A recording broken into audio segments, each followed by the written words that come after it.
pleasure to be here. There are three basic questions on the table about Ukraine. The first is, what caused the war? Number two is, what's the state of the war today? Where are we at the moment? And then the third question is, what is likely to happen moving forward? And I don't want to talk about the causes of the war. I may say a few words in the conclusion, but I'm not going to talk about the causes of the war. I want to focus mainly on where this train is headed. But to talk about where the train is headed, it's important to talk about where we are today first, and then segue in to talking about the future. And I'm going to make two arguments. The first argument is that there's no chance of a meaningful peace agreement. There may be at some point in a distant future a ceasefire, and that will then turn into a frozen conflict. But the chances of resolving this in any meaningful way are remarkably small, in my opinion. And then my second argument is that the Russians are going to win the war. They're not going to win a decisive victory, but they're going to end up conquering a huge chunk of Ukrainian territory beyond what they already have. And they're going to take Ukraine and make sure it remains a dysfunctional rump state. Let me make three preliminary points before I get to the substance of my talk. First of all, I'm predicting the future. And as we all know, we live in a remarkably uncertain world, and prediction is, a tricky business at best. So just be aware that I'm not speaking the truth. I'm telling you what I think is likely to happen. Second point is, I am in the business of explanation.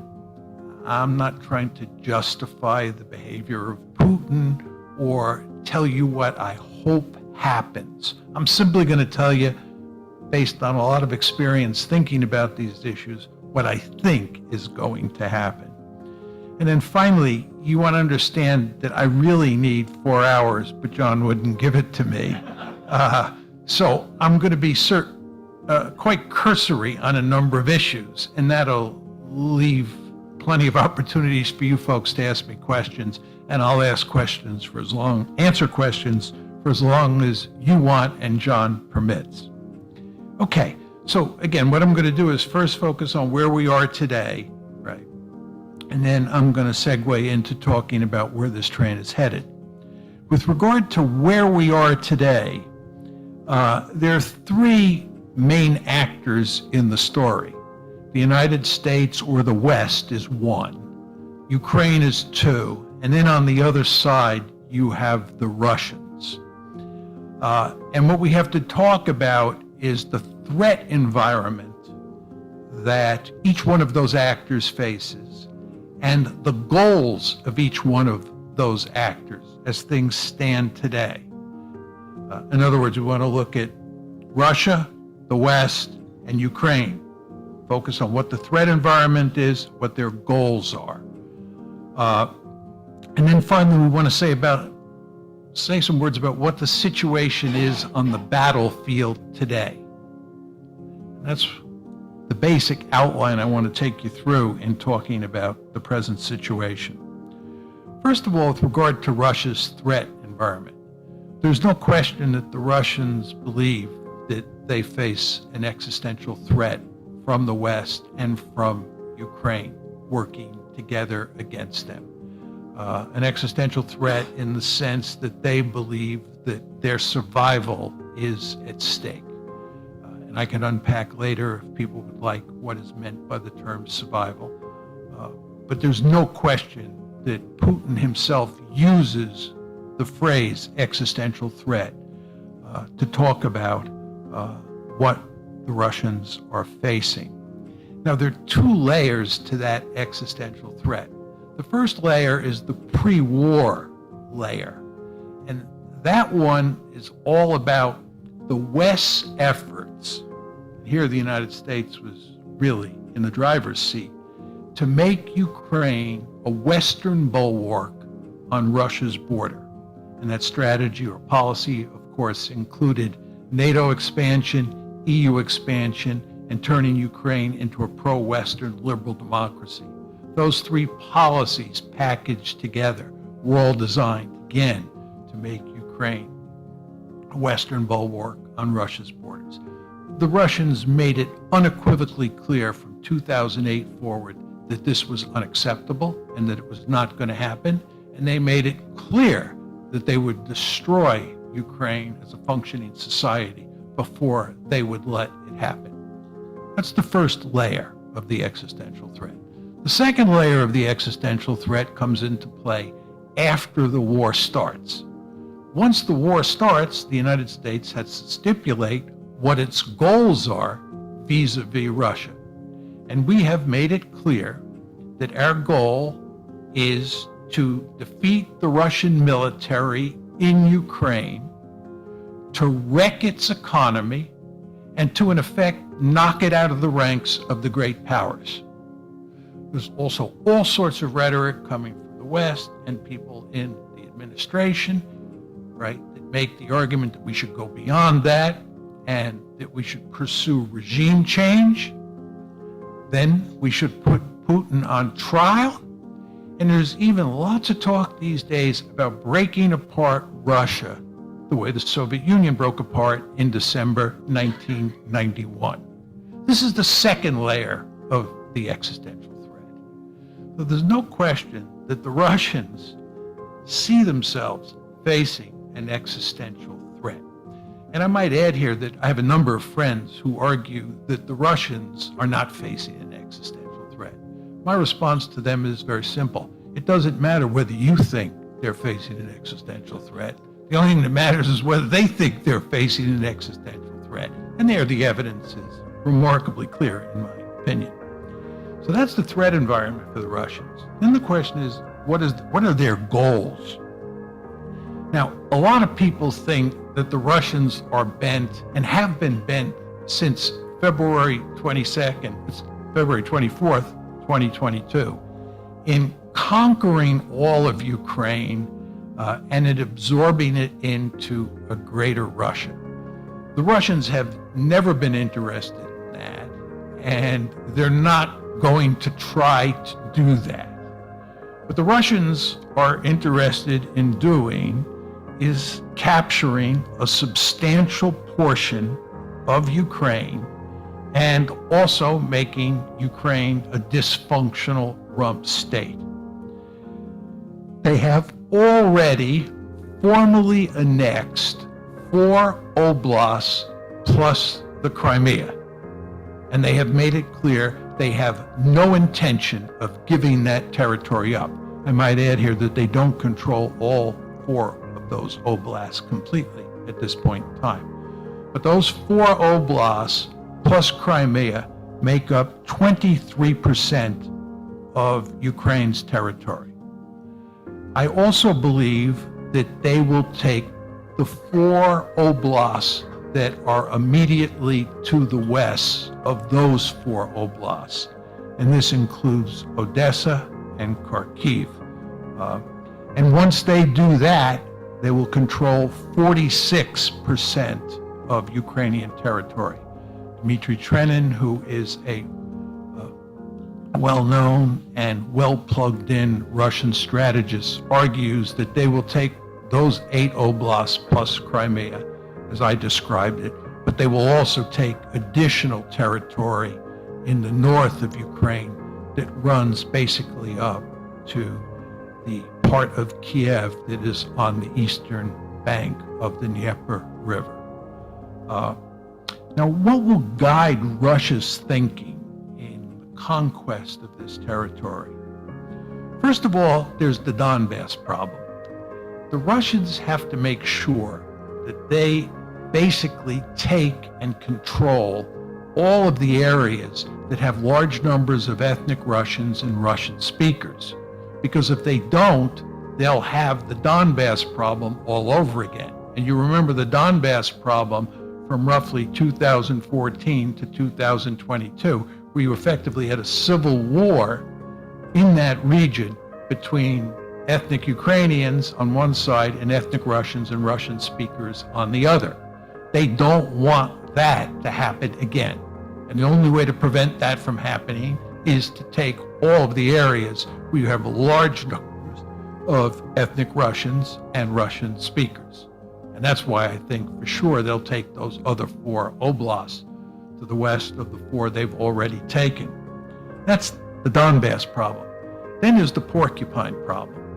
The porcupine problem is they don't want to conquer territory that has lots of ethnic Ukrainians, because as you all know, the ethnic Ukrainians hate them and they will fight like wild dogs to resist the Russians, even if the Russian military wins on the battlefield. So they will stay away from the territories in large part that are west of the Dnieper River. Then they have to make sure that they take enough Ukrainian territory that they turn Ukraine into a genuine dysfunctional rump state.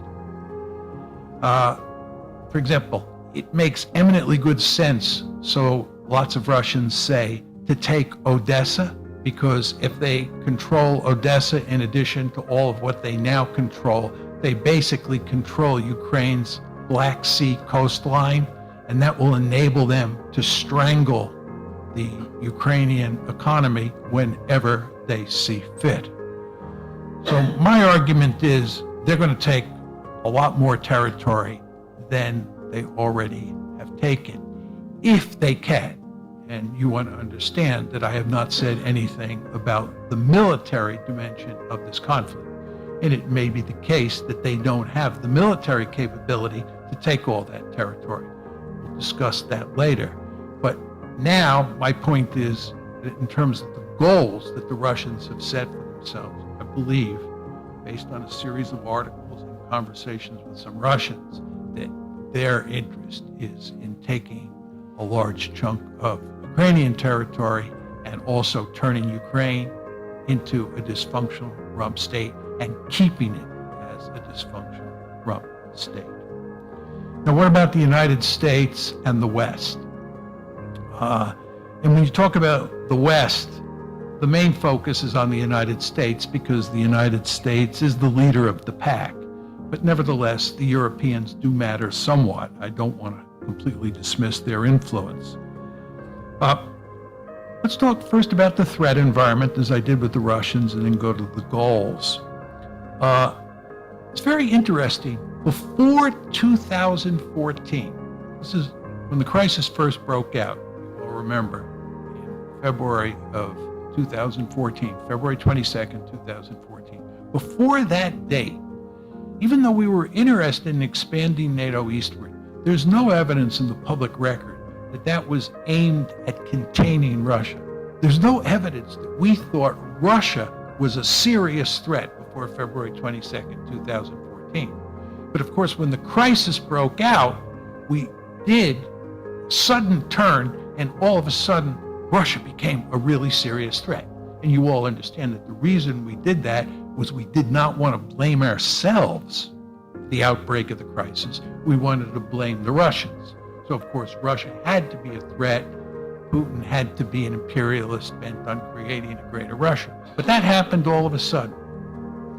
But nevertheless, we did not view Russia as an existential threat at the time.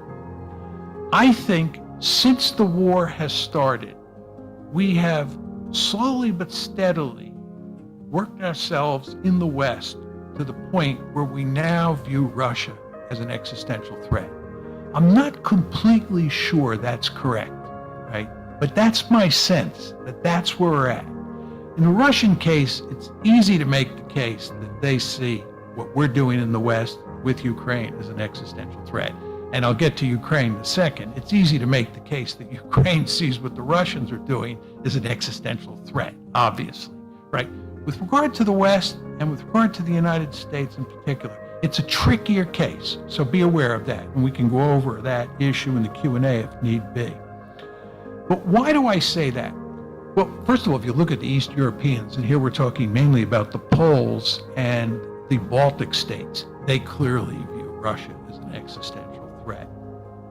But I would argue that virtually every country in Europe depends for its security on NATO.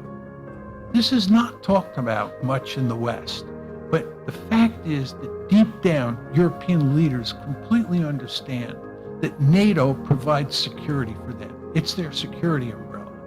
And the great fear here is that if we lose in Ukraine, it will do significant damage, maybe even destroy the alliance. And therefore, people are deeply committed to making sure that that doesn't happen. And I sense that is, in effect, an existential threat. Then there's the United States and China. The fact is that the United States sees China as a greater threat than Russia. And in the United States, there's a widespread feeling that if we lose in Russia, that this will have a devastating effect on our ability to contain China. So we have to win. I think, in my opinion, there's no question that American policymakers view China as an existential threat. It's a peer competitor that's threatened to dominate Asia. We do not tolerate that. Russia's not a peer competitor, but if Russia wins in Europe and the United States is delivered a blow, it will have significant consequences for our position in Asia. Finally, I think there is a widespread perception that the Russians are a threat to the liberal international order. And even more importantly, this is a fight between democracies and authoritarian states. And if the Russians win, it'll be a devastating blow to the democracies in their competition with these authoritarian states. So you have somebody like King Charles, who recently said in Germany, the security of Europe as well as our democratic values are at stake. The security of Europe as well as our democratic values are at stake. I think that view is widespread in Europe and even in the United States. And in fact, these are the words that were recently introduced in a congressional resolution that has not been passed yet. Quote, United States interests, European security, and the cause of international peace depend on Ukrainian victory. All of this to me hints that we view what the Russians are doing as an existential threat. Now, what are our basic goals? I've already explained what our basic goals are, right? We are bent on, again, knocking Russia out of the ranks of the great powers.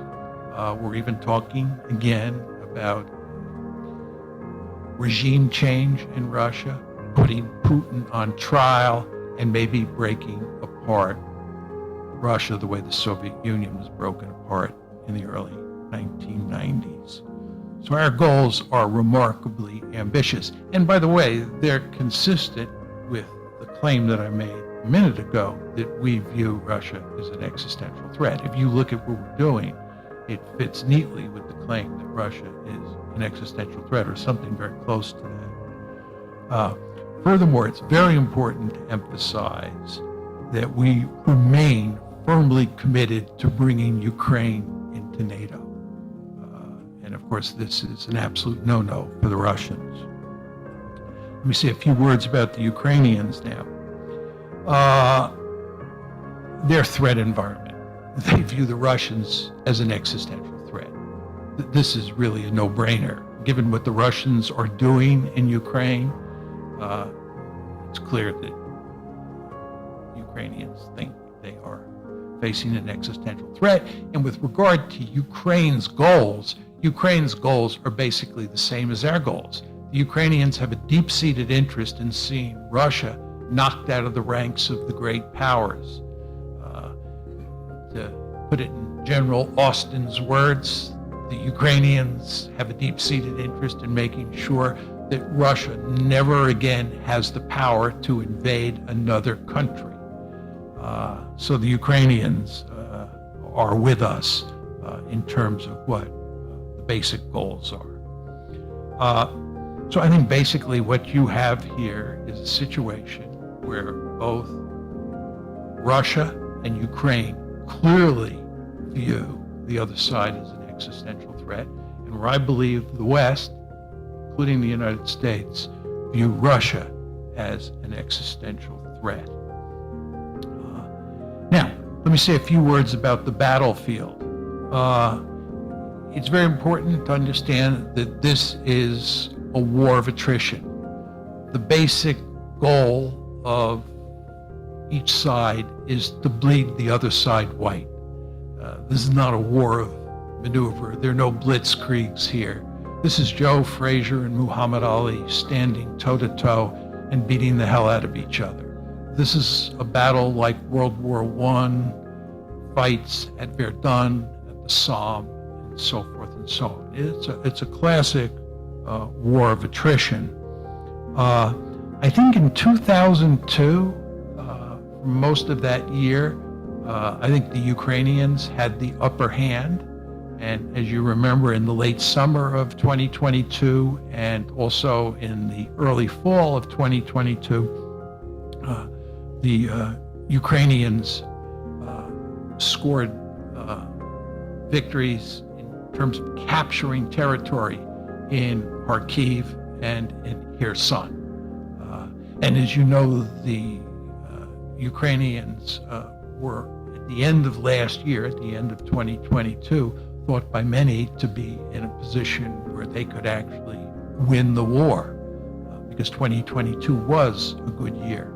I believe that after the Russians mobilized 300,000 troops and begin to rationalize their military, make the necessary adjustments, I think what happened is that the Russians got the upper hand in 2023. And I think the Russians now have the upper hand. I think the fact that the Russians just took Bakhmut, this fight that lasted for many months, and where the Ukrainians fought fiercely to contest the Russians. The fact that the Russians won, I think, is evidence that the Russians have the upper hand. I think the fact that the Ukrainians do not want to launch their counteroffensive is evidence that they're in trouble. The only reason they're thinking about launching an offensive, and may indeed launch that offensive soon, is because of tremendous pressure from the West. They don't want to do it because they understand that they're in trouble. And in a minute, I'll explain to you why that's the case. But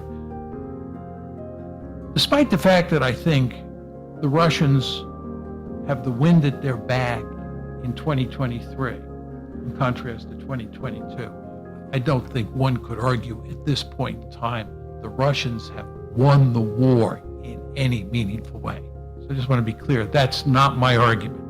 I'm just making the case that today, when you look at the battlefield, you look at the military balance between the two sides, I think the Russians are in better shape than the Ukrainians.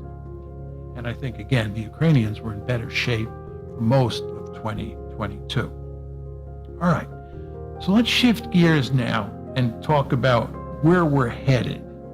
And let me focus first on the battlefield. And when I focus on the battlefield, I'll pick up from where I just left off, talking about the present situation on the battlefield. I'll talk about the future situation, and this is where I'll make the case that the Russians are going to win this war. This is, as I said, a war of attrition. It bears more resemblance to World War I than it does to World War II.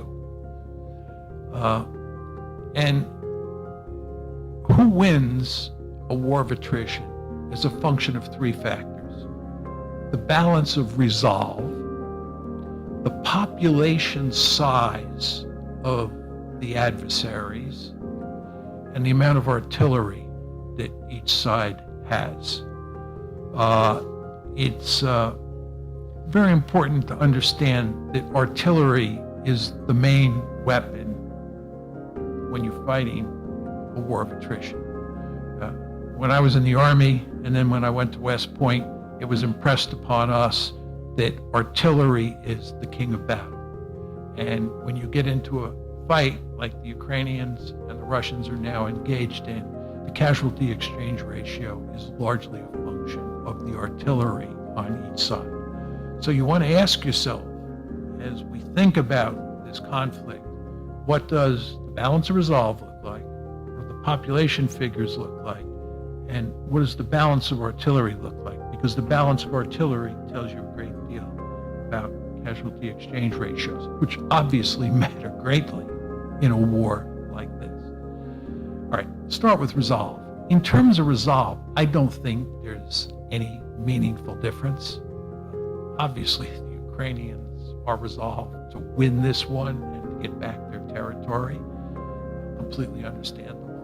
And obviously, the Russians are resolved to win this one and settle this conflict as best they can on favorable terms. And given that they think they see an existential threat facing them, their resolve is great. So I don't see any meaningful difference in the balance of resolve. What about the balance of population? Going into the war, the Ukrainians had far less people than the Russians. The balance was 3.5 to 1 going into the war. There were 3.5 Russians for every Ukrainian. Today, I believe there are 5 Russians for every 1 Ukrainian. You just want to think about that. 5 to 1 imbalance. You all understand that 8 million Ukrainians have left the country. 3 million have gone to Russia. And that 3.5 to 1 ratio that I gave you was based on the assumption that those Russian speakers and ethnic Russians in the Donbass counted as part of the Ukrainian population. They're now counted as part of the Russian population. I could go on and on about the numbers, but I think 5 to 1 is a good ratio to explain where we are at today. And this is bad news for the Ukrainians. Then we come to the artillery imbalance. Almost all of the reports on that balance say the number is either 5 to 1, 7 to 1, or maybe 10 to 1 in the Russians' favor. This has massive consequences. Massive consequences. You just want to think about what this war is all about. It's 2 armies standing toe-to-toe, trying to kill each other with massive amounts of firepower. And one side has a 5 to 1 or a 7 to 1 or a 10 to 1 advantage. The side that's on the lower end of that ratio is in the deep kimchi. This is really horrendous. And by the way, that country that's on the downside of that ratio in artillery also is on the downside in the population ratio. What do the casualties look like on both sides? Very hard to get numbers. If you press me, I could give you an estimate, but it would just be suggestive on what the actual numbers are. But let's just talk about what the casualty exchange ratio is likely to be. The Ukrainians often say, and it's reported frequently in the West, that 7 Russians die for every 1 Ukrainian. This is ludicrous. 7 Russians die for every 1 Ukrainian, given that artillery imbalance? This fails the common sense test.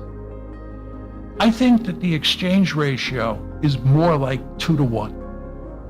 I think that 2 Ukrainians probably die for every 1 Russian. I have a number of friends who believe the number is higher. It's more like 3 to 1, maybe even 4 to 1. Again, just given those artillery figures, it's got to be 2 to 1 at least. So the Ukrainians are. Now, let me argue against myself, okay? One could say John's wrong, because what John is ignoring is that the Russians are on the offensive. as you all know, the Russians are the aggressor here. There's no question about that. It was Putin, the company who invaded Ukraine. They are the aggressor. They are on the offensive.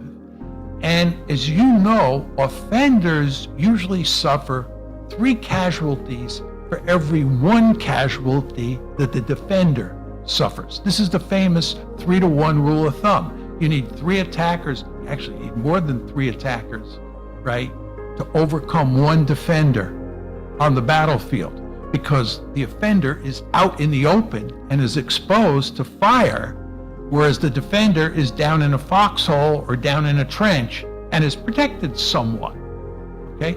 So the argument against me is that because the Russians are the aggressor or the offender, they should be suffering 3 casualties for every 1 that the Ukrainians suffer.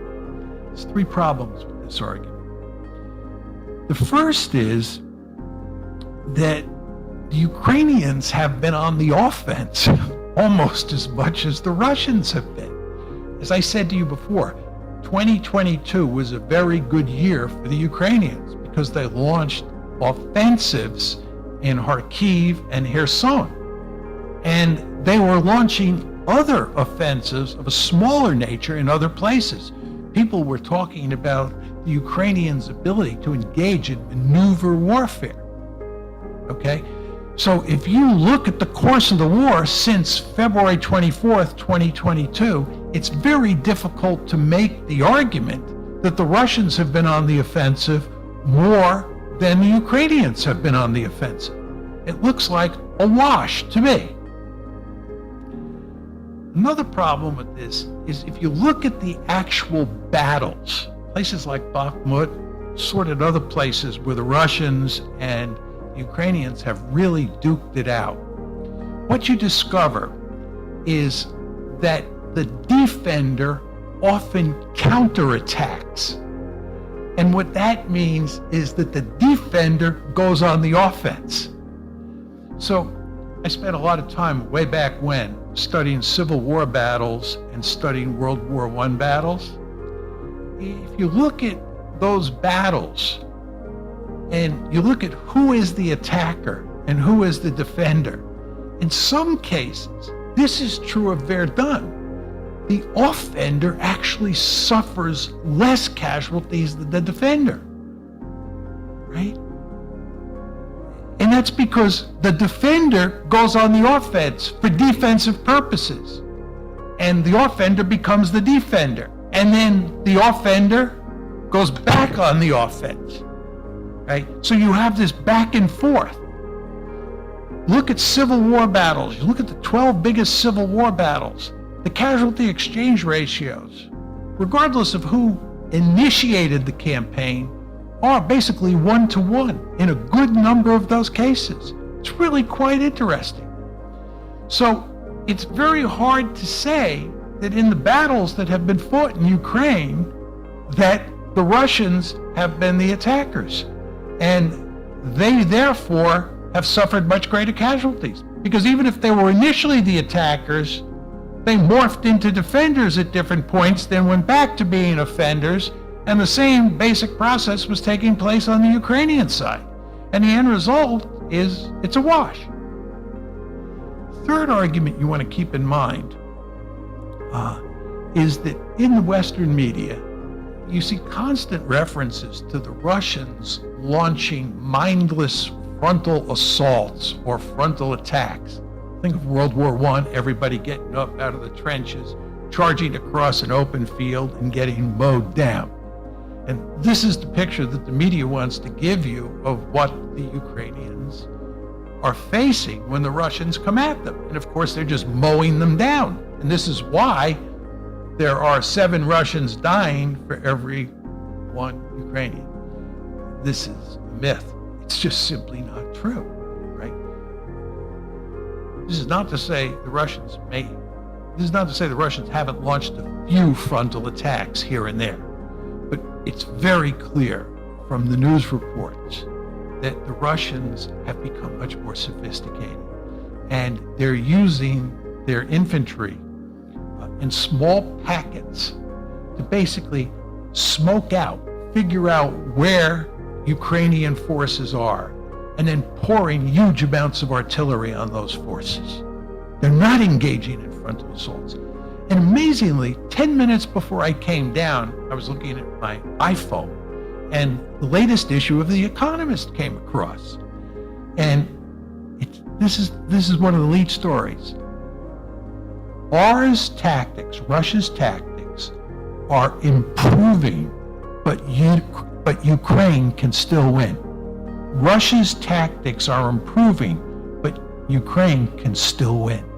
See, what's happened here is that The Economist has got hold of a new report that's come out from the Royal United Services Institute in Britain, which I would suggest you all take a look at. It makes it very clear that the Russians are employing smart tactics. They're not employing frontal wave tactics. So the end result of this is that large numbers of Russians are not dying, right? There's no question Russians are dying, but they're not dying in anywhere near as large a number as the Ukrainians are. So I think 2 to 1 is a reasonable estimate, the casualty exchange ratio of 2 to 1. And I think when you marry that to the population size of Ukraine and the population size of Russia today, you can see what's going on in Ukraine. What exactly do I mean by that? It's quite clear that Ukraine is engaged, from their point of view, in a total war. They have mobilized their entire society. They have soldiers who are as old as all of us out there fighting. They have old dogs and young dogs, lots of untrained people. It's because they're desperate. It's because they're desperate. And they're also dragging people off the street, right? There are all sorts of stories about how they're out searching for young people who they can commandeer and put in the military. This is not the case with the Russians, right? In fact, lots of people, me included, wonder why the Russians haven't really mobilized their society in a larger way, right? And by the way, this big fight that just took place in Bakhmut, it's clear that the Ukrainians pushed large numbers of their best troops into Bakhmut to try and hold Bakhmut. It was not the Russian army, however, that was doing most of the fighting in Bakhmut. It was the Wagner group. There's this huge Russian army out there. Remember those 300,000 people they mobilized? And those people were mobilized on top of a foundation of soldiers that already were there. They have a lot of people. They have a lot of people in their military. But their mainline forces have not been fighting. The Ukrainian forces have been fighting the mainline forces. They tried like crazy to hang on to Bakhmut, and they couldn't do it, but it was with mainline forces. All right. All of this tells you why I think they're going to win. Now, let me conclude by talking about the possibility of peace agreement. Not going to be a peace agreement, meaningful peace agreement. Not going to happen. You'll get a frozen conflict. Why is there not going to be a meaningful peace agreement? Two main reasons. The first is the territory problem. The Ukrainians want their territory back. The Russians have made it clear they're not going to get their territory back. The Russians are not going to give up those 4 oblasts they annexed. They're not going to give up Crimea.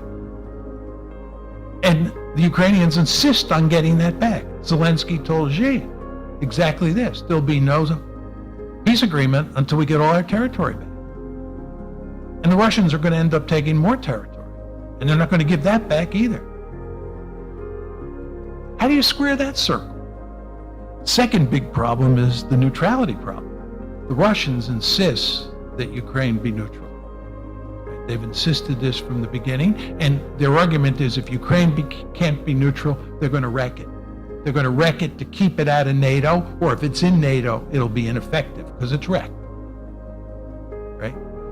The Ukrainians, on the other hand, they don't want neutrality. The Ukrainians, for completely understandable reasons, want a security guarantee from someone. Well, there's the question of who is that someone? The only someone out there is the United States or the West or NATO. And that's not going to happen, right? That's not going to happen in ways that will please the Russians. The Russians will not accept that. So how do you square that circle, right? No. Two other quick problems here. One is the hyper-nationalism problem. There's a lot of nationalism in the air before this war started. It's morphed into hyper-nationalism, which means the hatred on both sides is off the charts. It's going to make a peace agreement very difficult. And then the other problem is that a number of leaders have made it clear that they lied to Putin about their commitment to the Minsk agreement. You remember the Minsk agreement, which was formulated in late 2015, was designed to shut down the conflict in the Donbass, and Putin was deeply committed to making the Minsk agreement work because he did not want to invade Ukraine. Angela Merkel, Francois Hollande, Petro Poroshenko, and Zelensky himself have all said they never had any interest in making Minsk work, and all they were doing was buying time to build up Ukraine so it would be in a better position to fight Russia. Trust, there's no trust on the Russian side because of this. So you see, you have a problem involving territory, a problem involving neutrality, hyper-nationalism, and zero trust. You're not going to get a meaningful peace agreement. You're going to get a frozen conflict. Let me conclude by just very briefly saying that what's remarkable about this case is that there were a significant number of people in the United States who argued that expanding NATO was going to lead to disaster. It included people like George Kennan. It included people like the actual Secretary of Defense, Bill Perry, and the actual Chairman of the Joint Chiefs of Staff in the Clinton administration, saying this was a disaster in the making. It included people like Paul Nitze and Jack Matlock. There were a panoply of impressive intellects who said that this was a prescription for disaster. You know what? They were right. And the end result is we are in this situation where enormous damage has already been done to Ukraine, most importantly, but to the West, to Russia, and to the United States. And with the passage of time, I'm sad to say, it's only going to get worse. Thank you.